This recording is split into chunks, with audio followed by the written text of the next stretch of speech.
Boa tarde ou boa noite, meus irmãos da Igreja Cristã da Aliança de São Lourenço. Enfim, estou conseguindo aparecer, né, mesmo sendo virtualmente, né, devido a uns sintomas que o meu médico acha que talvez seja Covid. Vamos ver. Amanhã vou fazer um teste e tentar descobrir o que está acontecendo de verdade. Mas só para garantir, né, que não seja nada demais, eu não esteja contaminando ninguém, né, vamos ter que fazer nosso estudo desta forma hoje, tá? Antes de entrar no nosso assunto, no nosso estudo, nossa passagem, Ruth, capítulo 2, versículos 1 a 3,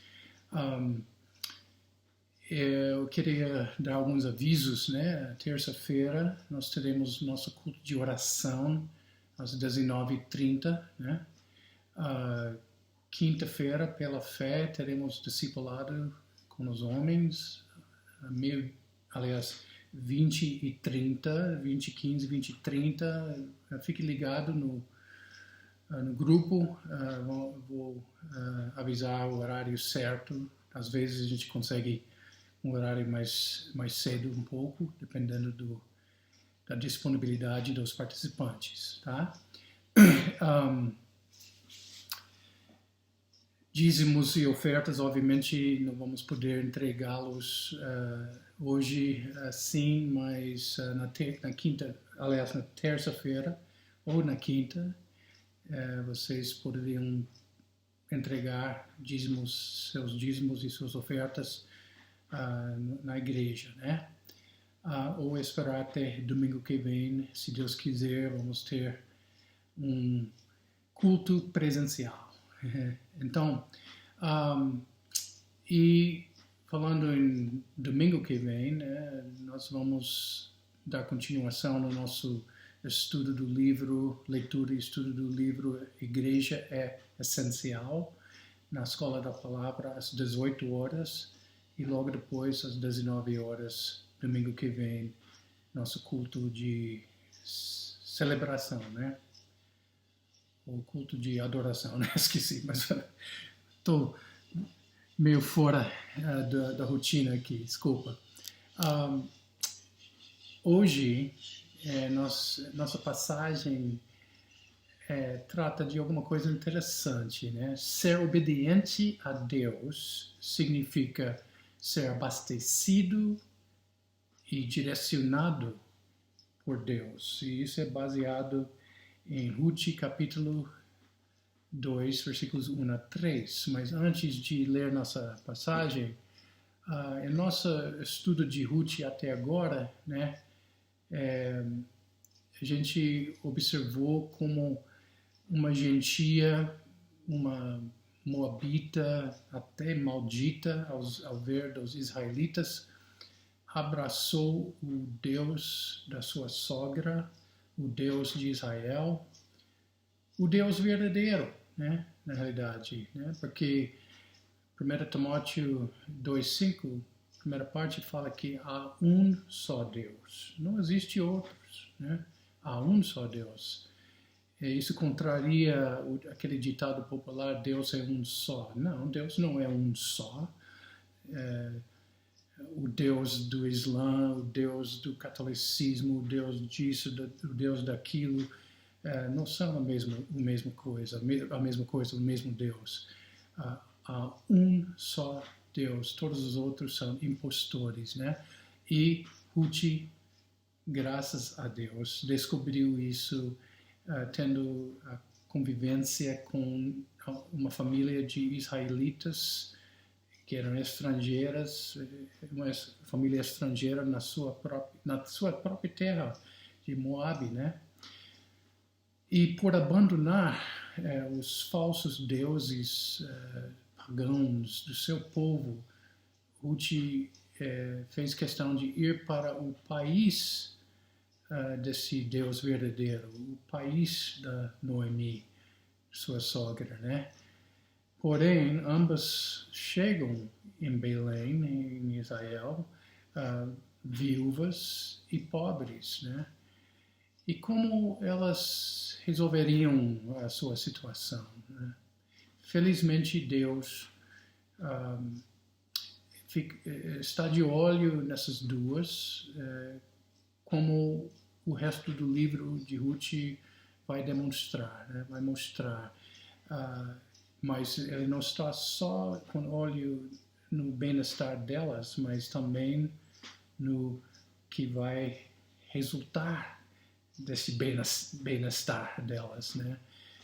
Em relação ao rei Davi, a linhagem real de Davi e do Messias, Jesus Cristo, né? Que estava por vir. Então, esse livro foi incluído no cânon do Antigo Testamento para nos lembrar que Deus é soberano, onipotente e não só isso, mas Ele é meticuloso na realização dos seus planos até o último detalhe, né? Por isso, nossa passagem de hoje, nessa passagem mesmo, a gente vai tirar dois princípios atemporais. Eu gosto dessa expressão.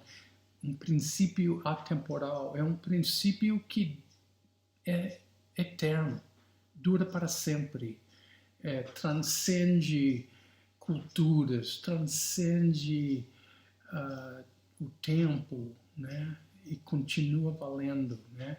A aplicação desses princípios pode variar, né? A aplicação vai variar de acordo com a situação, a cultura e tudo mais, mas o princípio em si é eterno. E a gente vai ver dois desses surgindo nesta pequena passagem, curta passagem, né? E vamos poder aplicá-los à nossa própria vida, à nossa própria realidade. Então, ser obediente a Deus significa ser princípio atemporal, abastecido por Deus, e 2, direcionado por Deus, né? Ser obediente a Deus significa ser abastecido por Deus e 2, direcionado, aliás, por Deus, né? Mas antes, só para recapitular nossa o esboço, aliás, o livro, né? A gente viu em capítulo 1 até o início de janeiro, né? A introdução ao livro, e tratamos buscando um lar pela fé, né? Em capítulo 1. Agora, em capítulo 2 estamos entrando em uma fase onde as pessoas, os protagonistas estão buscando provisões de forma responsável, né? Em capítulo 3, os protagonistas estarão buscando o amor redentor, né? E, finalmente, em capítulo 4, os protagonistas, ou as protagonistas, no caso, vão estar recebendo recompensas amorosas da redenção, né? Então, antes de mais nada, vamos orar para dar continuação ao nosso estudo.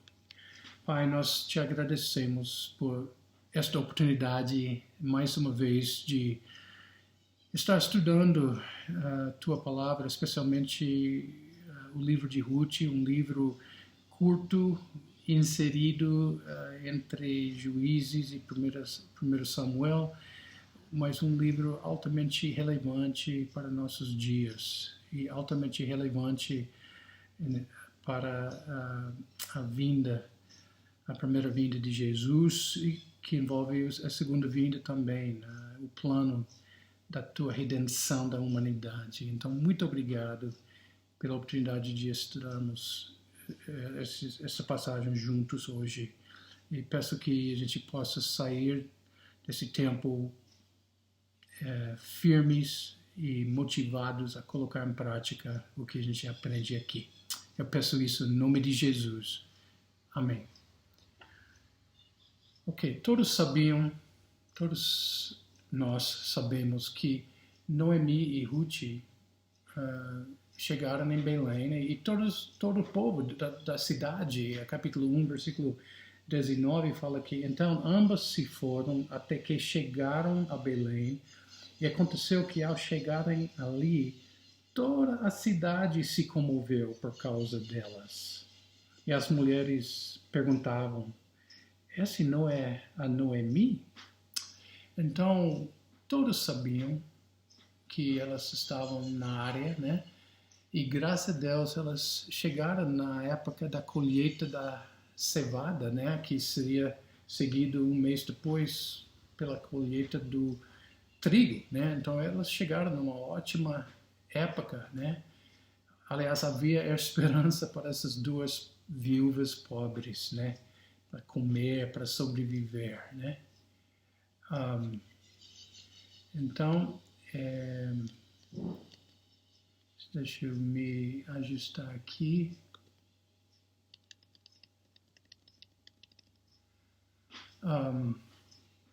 Versículo 1. Eu vou ler os 3 versículos logo. Noemi, capítulo 2. Noemi tinha um parente de seu marido, dono de muitos bens, da família de Elimeleque, o qual se chamava Boaz. Ruth, a moabita, disse a Noemi, deixe-me ir ao campo para apanhar espigas atrás daquele que me permitir fazer isso. Noemi respondeu, vá, minha filha. Ela se foi, chegou ao campo e apanhava espigas atrás dos ceifeiros. Por casualidade, entrou na parte do campo que pertencia a Boaz, que era da família de Elimeleque. Né? Então, voltando para o versículo 1, né? Noemi tinha um parente do seu marido, né? É subentendido que ele era parente, porque a tradução do hebraico, a tradução ao pé da letra, seria um conhecido do seu marido, mas a gente entende pelo capítulo 3, versículo 12, que era parente sim, porque ele era um dos resgatadores de Noemi, Ruth, Elimeleque, né? Capítulo 3, versículo 12, fala que sim, ele está falando, Boaz está falando para Ruth nesta ocasião, sim, é verdade que eu sou resgatador, mas há ainda outro resgatador que é parente mais chegado do que eu, mas está subentendido que ele é parente sim. Então, Noemi tinha um parente do seu marido, né? E Boaz, acho que já mencionei isso no estudo anterior, o nome dele significa nele há força, e a gente realmente vai ver nesta história como ele nele há força, né? Porque por isso ele se tornou dono de muitos bens, ou literalmente, de novo, não é uma tradução ao pé da letra aqui, mas a tradução ao pé da letra seria, ele é chamado homem valente. Os tradutores optaram para dono de muitos bens, entendendo que esse homem valente era valente por causa das suas conquistas de negócios, na área de negócios, né? Mas o mesmo termo, o mesmo rótulo, aliás, está usado para os juízes Gideão e Jefté. Em Juízes capítulo 6, versículos 11 e 12, fala que Gideão, filho de Joás, estava malhando o trigo. Então o anjo do Senhor lhe apareceu e lhe disse, o Senhor está com você, homem valente. Né? E a gente sabe que Gideão se tornou homem valente no sentido de guerra. Ele conseguiu libertar seu povo do povo opressor que oprimia Israel, e conseguiu libertar Israel disso, né? Por isso ele era homem valente, né? Em Juízes 11, capítulo 1, Jefté, o gileadita, era homem valente, porém filho de uma prostituta. Mesma coisa. Se tornou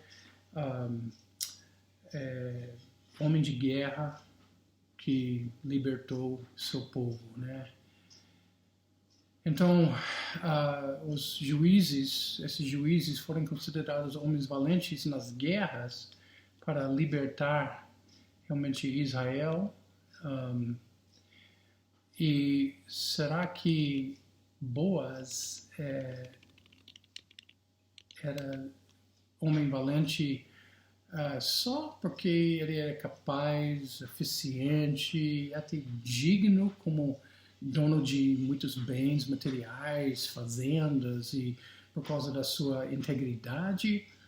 Ou talvez também porque ele lutou e ajudou a ganhar a libertação, a liberdade do seu povo, que eles estavam experimentando nessa época, né, de paz no Israel, né?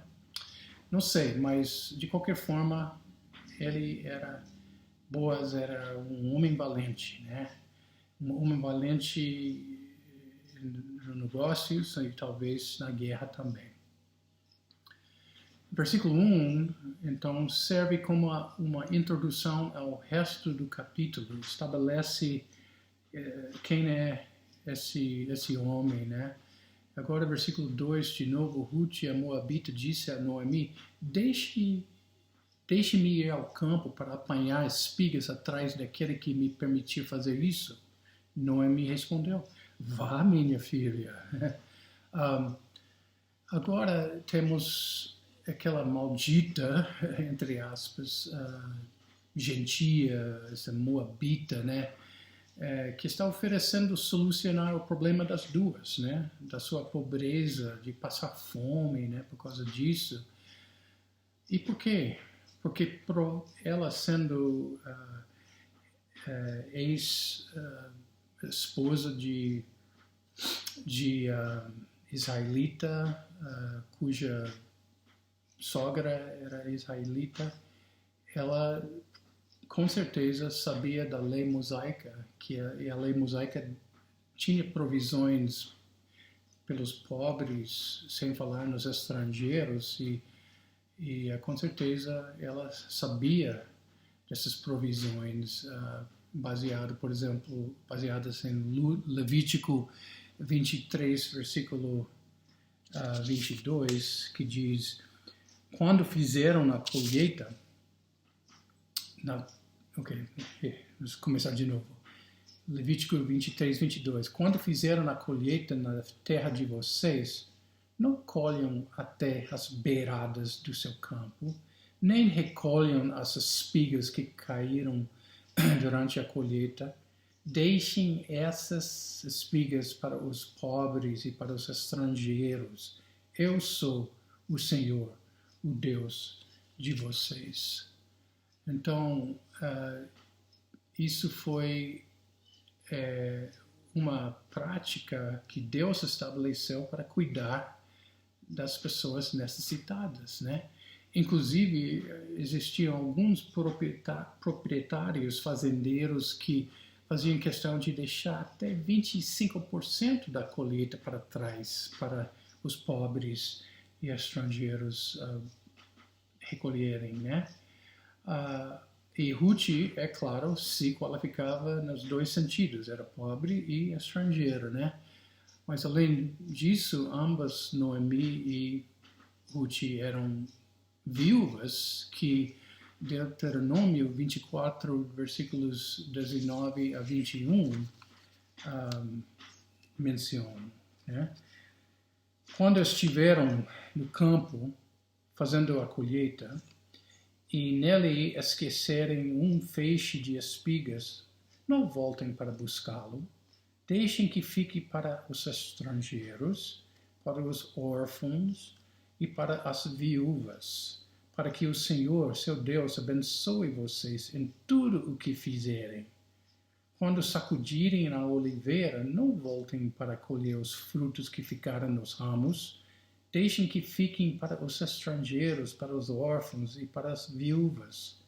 Ao fazerem a vindima das uvas, não sejam rigorosos demais. Deixem que o restante fique para os estrangeiros, para os órfãos e para as viúvas. Então, essa lei, na realidade, era o programa divino de cuidar dos pobres, né? Em Israel, em vez de simplesmente colocar dinheiro nas mãos, que é comum hoje, né? Auxílio, Bolsa Família, coisas assim, né? Que nós temos atualmente, mas lá os pobres precisavam trabalhar, né?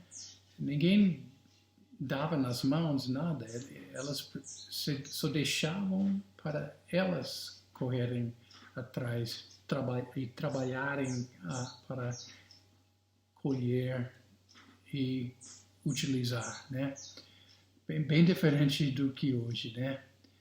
Mas dessa maneira, se dizem que na média 20 a 40% de uma colheita acabaria sendo deixado para trás, muitas vezes por causa dessas leis, né? Então, mas é bem diferente do que hoje. Inclusive, os colheitadeiras de hoje, as colheitadeiras modernas de hoje, pegam 98% da colheita, evita ao máximo o desperdício até de grãos. Tem colheitadeiras que pegam até grãos caídos no chão, e não só espigas, não só coisas grandes, mas coisas pequenininhas, né? Então tem tanta ênfase em não desperdiçar, que é bom, né? Mas por outro lado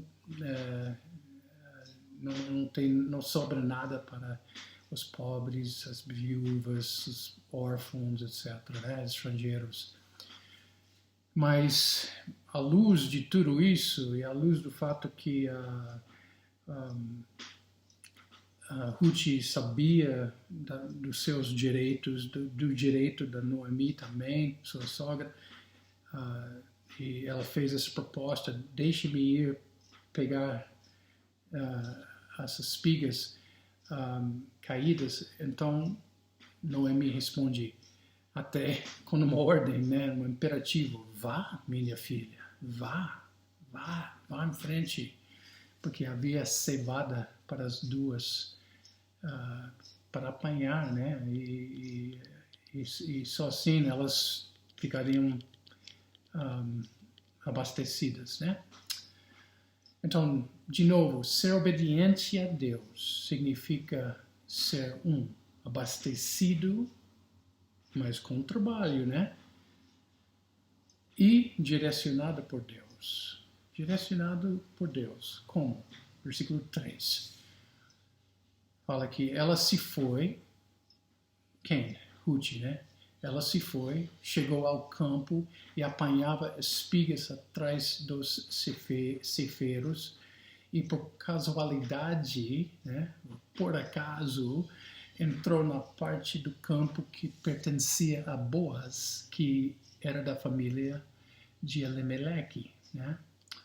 Primeiramente, eu gosto muito dessa frase, por casualidade, né? Porque, obviamente, o que está acontecendo aqui estamos vendo a soberana providência de Deus. Não era nada por casualidade, não. Ao olhar humano, Pode ser, mas a gente sabe quem estava por trás disso, né? E ela entrou na parte do campo, chegou ao campo, né? Entrou na parte do campo que pertencia a Boaz, né? Porque provavelmente havia uma área comunitária, né, que tinha vários campos, várias lavouras, e ela acabou entrando na parte do campo que pertencia a Boaz, que era, por acaso, da família de Elimeleque, como a gente viu no versículo 1, né? Então, sabemos, por causa do versículo 1, quem é Boaz, né? E também sabemos que ele era, ou ia se tornar bisavó do rei Davi, né? E se Ruth tivesse errado essa lavoura, vamos ser sinceros, poderia cancelar Natal, a vinda dos 3 magos a Belém, tudo isso não teria acontecido, né?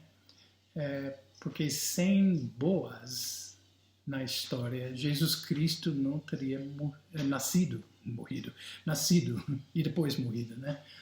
E depois ressuscitado. Mas Deus orquestrava tudo no seu silêncio divino, né? É como Deus opera, está operando o tempo todo. A gente não vê isso muitas vezes, a gente não percebe quantos livramentos a gente experimenta por semana, né?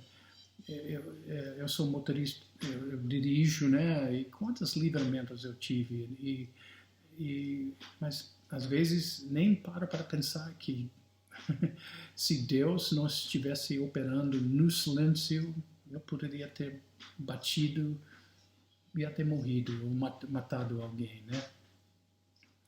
Então, mesmo sem sonho ou revelação especial, Ruth acaba pousando, entre aspas, lá na parte do campo certo, a lavoura certa. E o plano de Deus, então, seria cumprido sempre, né? Sempre é assim, nada foge do controle do nosso Deus soberano, né? Ruth escolheu a lavoura de Boaz sem saber, e por causa disso os dois se conheceriam e a linhagem real e messiânica continuaria intacta, graças a Deus, né? Então, ser obediente a Deus significa ser, abastecido por Deus, e 2, direcionado por Deus, né? Então, esses são os 2 princípios atemporais, princípios eternos. Ser obediente a Deus significa ser, abastecido, e 2, direcionado por Deus, né? Então vamos para a aplicação do nosso texto. Hoje, realmente, temos até o Papa da Igreja Católica, né? Deixa eu só ajustar meu texto aqui. Defendendo a redistribuição da riqueza, né? Defendendo o marxismo cultural, mas isso é bíblico?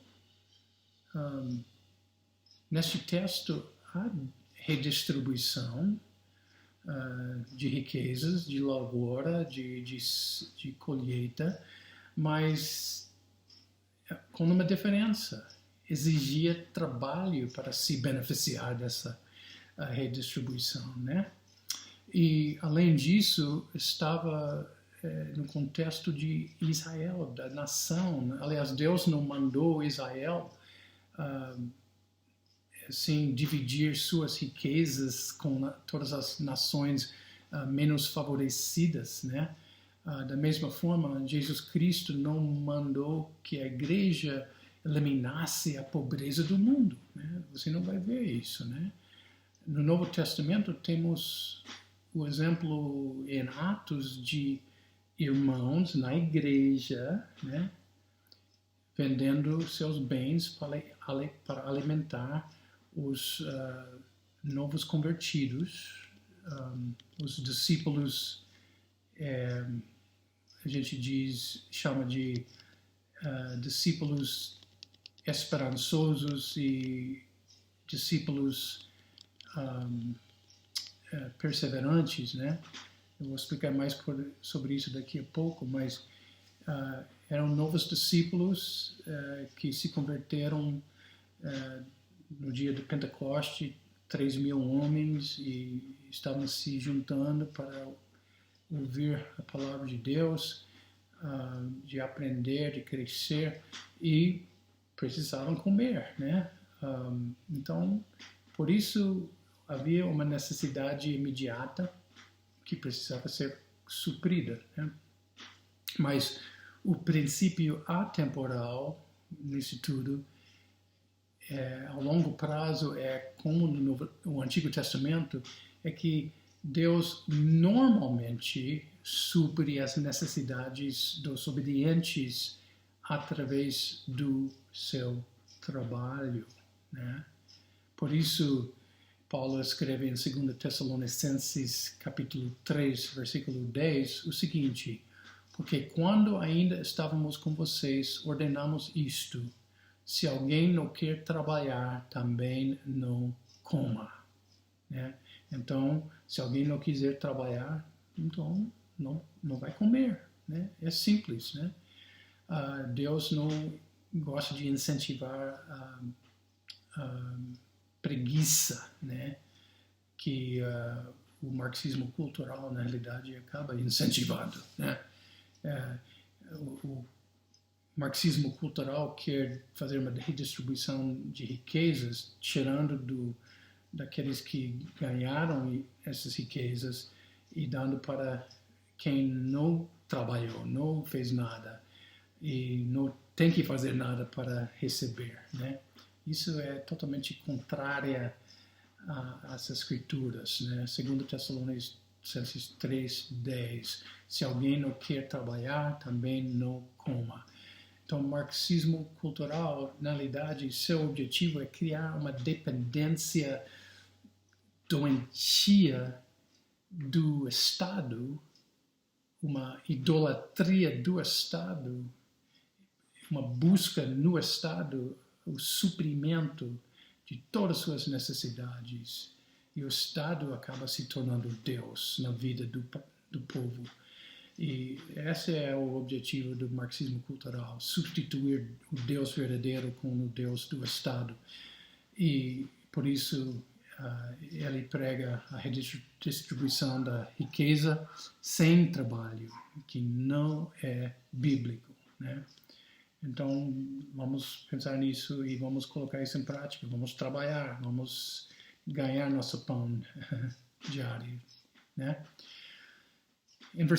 Isso foi baseado em versículo 2, né? A aplicação desse versículo. Versículo 3 nos dá uma outra aplicação, um outro princípio atemporal ou eterno, né? Que muitos buscam a direção de Deus através de sonhos, de uma palavra audível de Deus, né?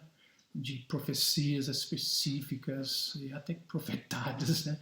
Mas sem negar que Deus pode usar qualquer dessas coisas hoje, menos profetadas, porque Deus, é curioso como realmente ele levou Ruth para o lugar certo sem nenhuma intervenção sobrenatural, né? Ela simplesmente saiu para exercer seu direito, né, garantido na lei, por obediência, né, à lei de Moisés, de poder pegar, aliás, o restante da colheita deixada para trás pelos ceifeiros, né? E ela talvez passou por uma lavoura ou outra, mas por algum motivo, entre aspas, né, ela se interessou, viu um grupo de mulheres de repente pegando espigas numa lavoura e decidiu se juntar a elas e acabou sendo justamente a lavoura de Boaz, né? E por isso elas se conheceram, né? Um, então podemos aprender disso que um soberano Deus está sempre agindo até no silêncio, enquanto os filhos dele se concentram na sua obediência ao que ele tem deixado claro na sua palavra. Aliás, irmãos, se estivermos buscando obedecer o que Deus tem mostrado na sua palavra, tem revelado na sua palavra, Deus vai em nossa frente abrindo caminhos, providenciando situações, livramentos, suprimentos, tudo mais, né? Tudo isso, né? Ele vai fazendo isso para seus filhos que andam em obediência à palavra revelada, à Bíblia, né? Então, ela estava fazendo isso e Deus direcionou ela sem uma palavra direta para o lugar certo na hora certa, né? Então, ser obediente a Deus significa ser, abastecido, mas com trabalho, né? E 2, direcionado por Deus. Falando num soberano Deus que está realmente sempre agindo até no silêncio, enquanto os filhos dele se concentram na sua obediência ao que ele tem deixado claro na sua palavra, enquanto eu obedecia a ordem de Jesus, o ide de Jesus em Mateus 18, aliás, 28, versículo 19, né? Ide, portanto, fazer discípulos de todas as nações, e essa palavra nações é uma tradução da palavra ethne, ou ethne, de onde nós tiramos a palavra etnia, né? Então, eu creio que a ordem de Jesus, ide, portanto, fazer discípulos de todas as nações, poderia ser melhor traduzida, ide, portanto, fazer discípulos de todas as etnias, porque no Brasil é uma nação, mas tem várias etnias, né? Tem descendentes de povos da Europa, tem descendentes de povos africanos, tem estrangeiros de outros países, como eu, tem índios em certas regiões. Então, tem várias etnias que precisam do Evangelho. Tem a etnia dos surdo-mudo, né? Que realmente é uma outra cultura, uma outra abordagem, né? Precisa do Evangelho, mas apesar disso é um povo altamente não alcançado dentro do Brasil e precisa ser alcançado, né? Mas eu estava em Uganda recentemente, obedecendo a grande comissão de Jesus, né? E enquanto eu estava lá,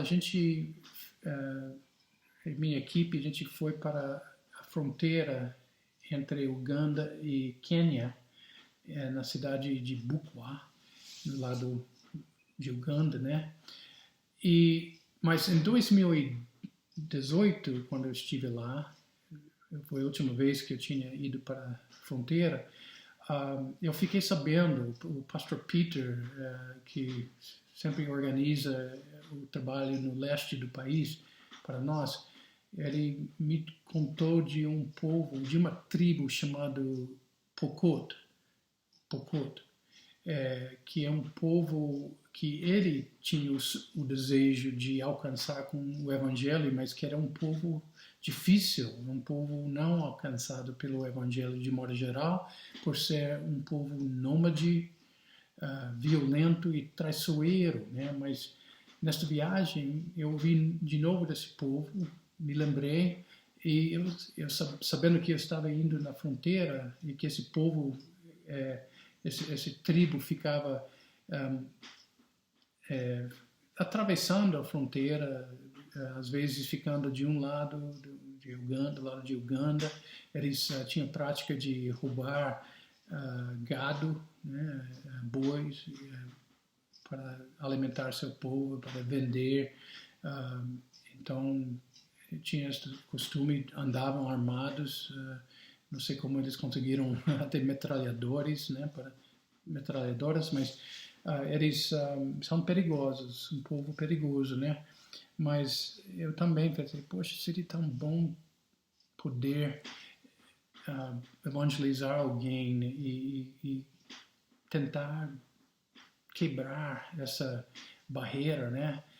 Então, quando a gente chegou lá na fronteira, o pessoal falou, Pastor Bill, ali tem uma coluna que marca a divisão entre a fronteira, né? Então, era uma coluna triangular, um lado falava Uganda, o outro lado falava Quênia, né?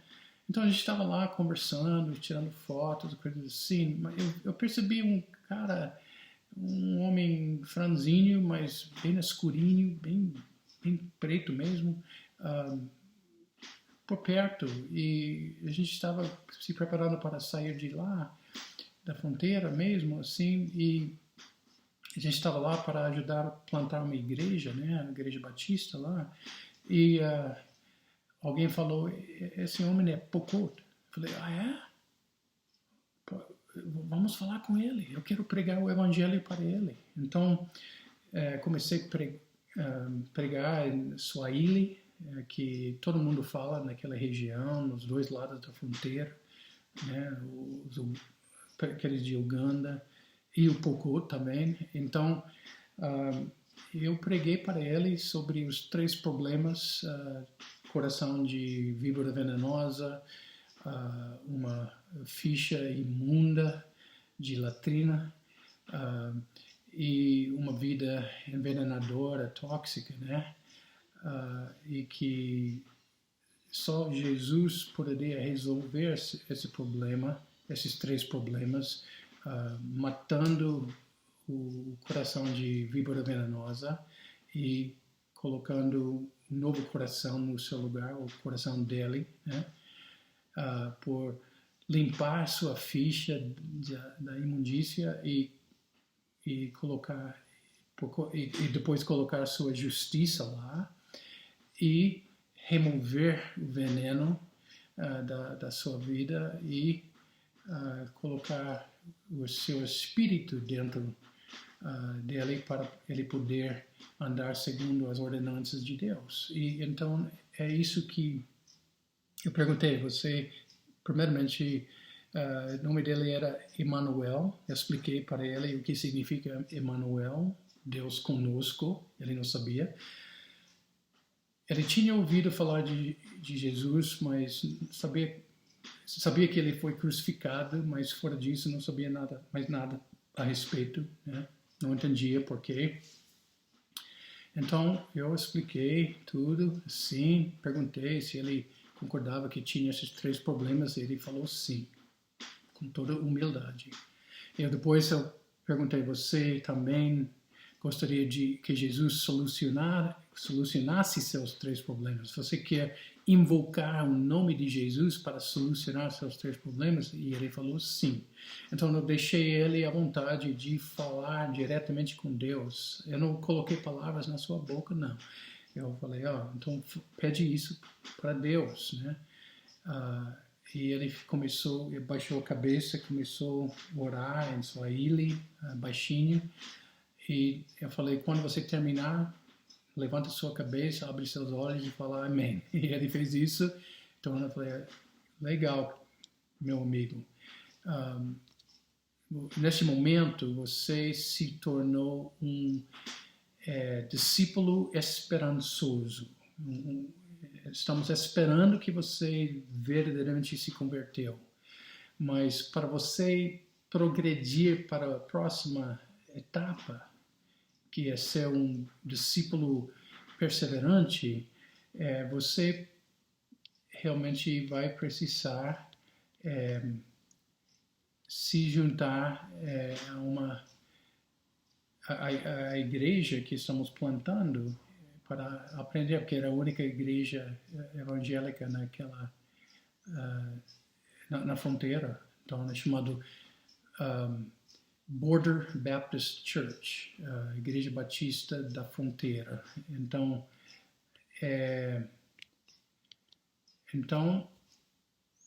deixa eu só manusear minha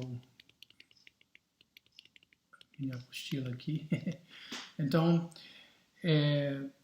baseado em Atos capítulo 2, versículo 42, e perseveravam, né, os 3.000 novos convertidos, discípulos esperançosos, perseveravam na doutrina dos apóstolos e na comunhão, no partir do pão e nas orações. Todas essas são coisas, atividades da igreja local. Então, esses 3.000, no dia de Pentecoste, se tornaram discípulos perseverantes.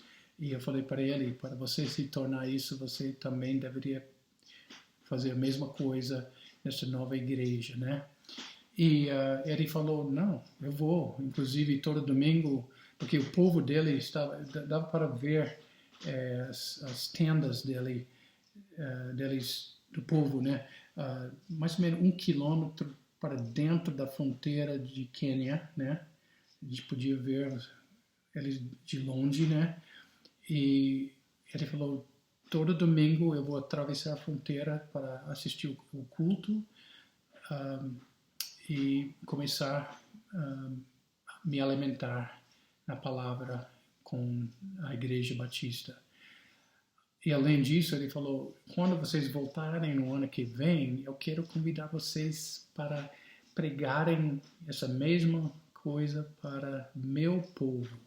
Eu falei, oba, obrigado Deus. Eu estava em obediência ao ID de Jesus, à ordem de Jesus, em Uganda, e ele colocou esse homem lá para a gente evangelizar, justamente a única pessoa do Pokot que estava prontíssimo estava caindo da árvore de tão maduro era, né? Então eu pergunto, a chegada da gente na fronteira naquela hora e o aparecimento daquele homem simplesmente tudo isso aconteceu por casualidade, por acaso? Claro que não. Algum membro da minha equipe, algum ugandense, ouviu Deus falando para estar naquele lugar, naquela hora? Não. Um soberano Deus está sempre agindo até no silêncio, enquanto os filhos dele se concentram na sua obediência ao que ele tem deixado claro na sua palavra. Amém? Então, vamos colocar isso em prática. Vamos ser obedientes e deixar Deus cuidar do resto, né? Porque ser obediente a Deus significa ser, 1, abastecido e 2, direcionado por Deus. Tá certo, meus irmãos. É tudo para hoje. Deixa eu orar e encerrar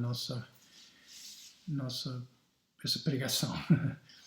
Pai, obrigado por tua palavra. Obrigado por esses 3 versículos com lições e implicações tão importantes para nossas vidas, a vida cristã. E que a gente possa realmente colocar isso em prática, sendo obedientes a Ti, para ser abastecidos por Ti e direcionados também pelo Senhor. Esse é meu pedido, Pai. Esse é meu pedido em nome de Jesus. Amém. Então, que a graça do Senhor Jesus Cristo e o amor de Deus e a comunhão do Espírito Santo estejam com todos vós ao longo dessa semana. E eu peço as suas orações, meus irmãos, que eu não tenha Covid, mas se eu tiver, graças a Deus, estou bem melhor. Estou realmente me recuperando de qualquer forma. Muito obrigado. Bom domingo para vocês. E Deus abençoe vocês ao longo dessa semana. E eu não vou poder estar na terça por causa da quarentena que o médico estipulou. Mas na quinta, se Deus quiser, eu vou estar com pelo menos os homens no discipulado. E domingo que vem, se Deus quiser, com vocês, todos nós, no culto presencial. Tá bom? Obrigado, tá? Boa tarde ou boa noite para vocês. Tchau, tchau.